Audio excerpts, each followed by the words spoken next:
So if we continue to from where I left off in the other video about the non-Jewish response, how did Jews respond to this? First of all, the Jews were so excited to be able to get rights.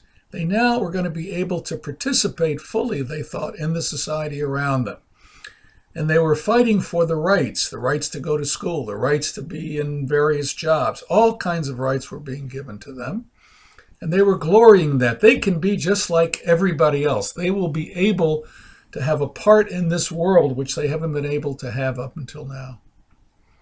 Jews were really excited about all of this. And the question was, how is it going to work?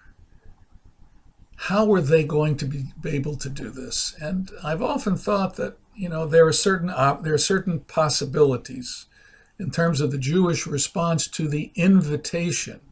Let's say there's an invitation to participate in the modern world. And what the Jews understand this invitation to be is you can be a part of French society, you can be a full citizen, but you can also be a full Jew.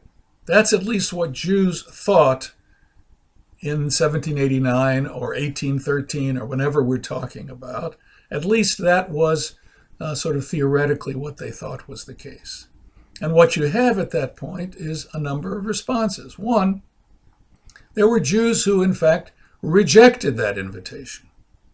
There were Orthodox Jews who wanted to continue in their autonomous Jewish communities. It would have to be now a voluntary autonomous Jewish community where they decide to reject modernity, reject the invitation to participate fully in the society around them, see that invitation as sort of the work of the devil, that the work of people trying to get them to turn away from their Judaism and their Jewish past, and many people did that.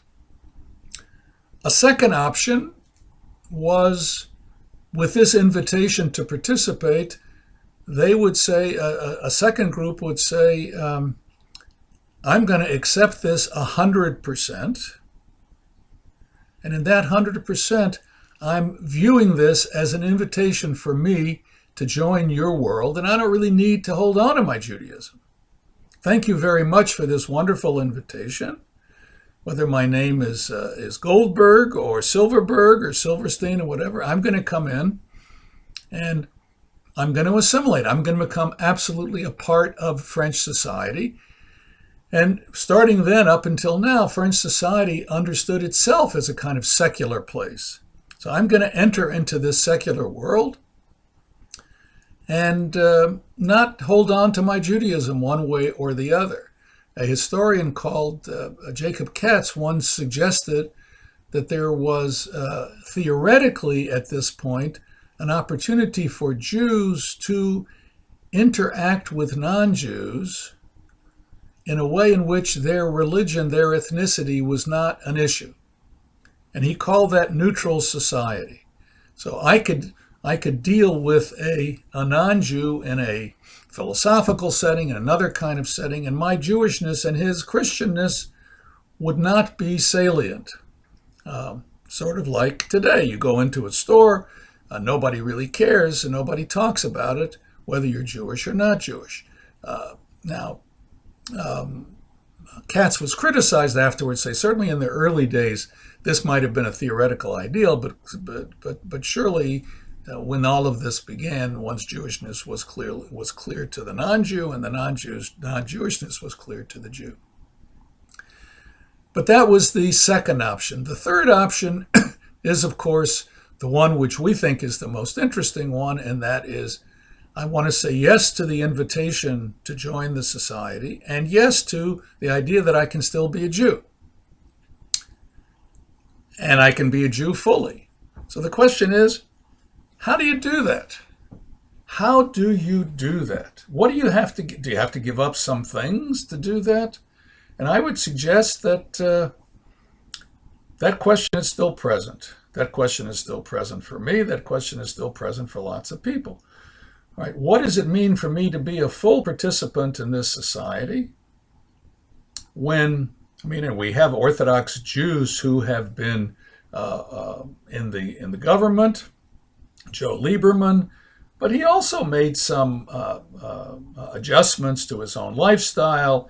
He did various things at at different times. We have Orthodox Jews. I guess what's his name? The Treasury Secretary, Jack Louis. I can't remember now his name. He's also an Orthodox Jew, but there are always adjustments that one needs to make. And the question that one is always asking is, what's essential to my Jewish identity and what's not essential? Right? What are the things that I can do that don't really affect who I am Jewishly? And what are the things that are absolutely rock core that I cannot give up? I can't do that. When Jews from Eastern Europe came to this country in the late 19th century, they came from traditional backgrounds, many of them, and they came here and they figured out how to deal with Shabbos. What are you going to do about Shabbos? And there were some who wouldn't work on Shabbos, and there were others that did work on Shabbos because they figured because they would starve if they didn't work on Shabbos. So you got to figure out a kind of strategy. Okay, I'm going to work on Shabbos. Some of them actually went to shul before work. For the late Friday night service, which I'm sure most of you have no recollection of, and I hardly have any recollection of it. The 8 o'clock service on a Friday night was intended in Reform and Conservative synagogues, was intended to serve those people who had to work on Friday, couldn't get to shul at the regular time, so they had a special service so they could get there and be able to pray on Friday night. So all of the movements that we think about in Judaism are responses to this question: how can you be Jewish, and how can you be part of the society? The Reform movement in Germany, the Conservative movement, and lots of other movements are still trying to figure it out.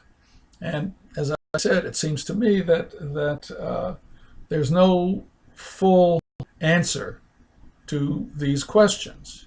How does one be a Jew in the modern world? Then we had new opportunities. Do you want to be a cultural Jew? All of what Rosenzweig will call the isms, Zionism and socialism, and all of these things. My Jewishness is going to be through my social action. My Jewishness is going to be through my theology. My Jewishness is going to be through working for Zionism and for the State of Israel. All of these are ways to try to respond to this question about how do I do it? And can I do it? Because I really want to do it. And then we have, towards the end of our conversations, the question of the anti-Semitism against the Jews, the Holocaust, and the question they ask, so why do I want to do it? Emil Fackenheim, who we'll be reading, says, isn't it interesting that after the Second War, after the Holocaust, we have all these Jews who just a few years earlier, being Jewish was a capital crime. And now they want to continue to do it, and they want to raise their children as Jews as well. He asked the question, what about in, let's say, 1880? People are getting married, and they have an opportunity to convert to Christianity, but they decide not to. What if they had known that 50 years, 55 years later, their decision to remain Jewish was responsible for their having great-great-grandchildren who went off to the concentration camps? Would they have continued to marry only Jews, or would they have done something different? It's a very tough question. And he tries to say, well, would you rather be on the side of the perpetrator or rather be on the side of the victim? So Jewish life in modernity is itself a challenge. Jewish life in modernity is a question. And all of this, Zionism and all the different movements in Judaism, are attempts to respond to those questions.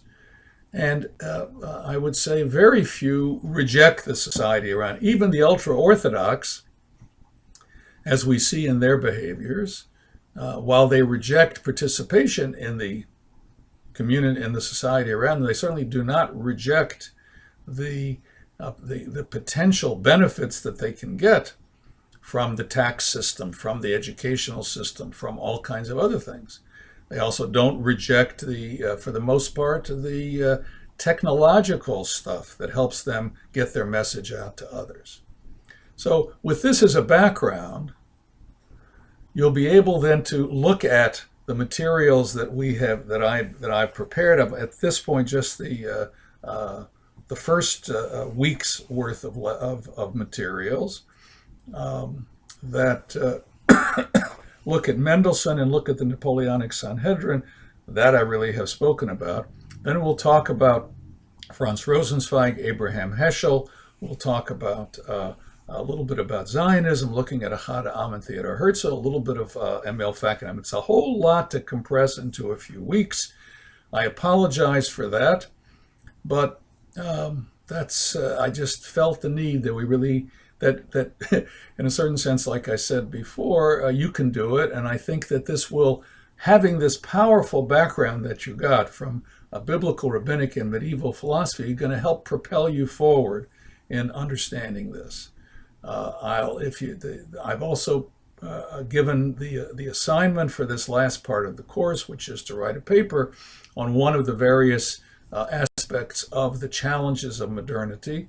And I'll be happy to respond to any of you if you have questions about that. Actually happy to look at early drafts of it and so on as we move nearer to completion of the course. That's it for this evening. Hope you had a good Thanksgiving, and happy Hanukkah coming in less than a week. Goodbye.